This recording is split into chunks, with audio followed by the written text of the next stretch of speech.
İbnül Kasım diye bir alimimiz var. Diyor ki Mısır'dan ayrıldım. Kur'an-ı Kerim'i ezberliyor. Anlamak için şehir şehir dolaşıyor. Bir şehirden başka bir şehre gidiyor. Aradan 18 yıl geçiyor.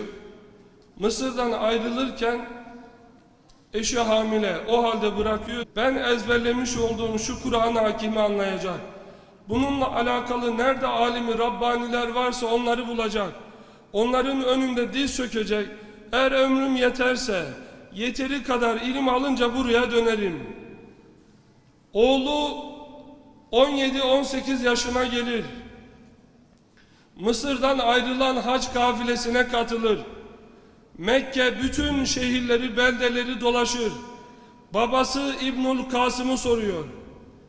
Medine-i Münevvere'ye gelir. İmam Malik rahmetullahi aleyhin ders halkasına girer, oturur.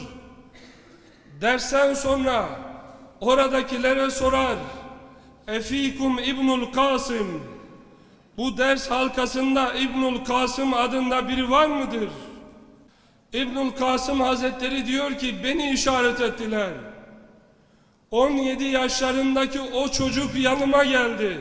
Onu kucakladığımda bir evlat kokusu hissettim. Dedi ki ben senin oğlunum baba. Annem beni seni aramaya gönderdi. Şimdi Buhari'ye, Müslim'e, Tirmizi'ye söylüyorlar ya.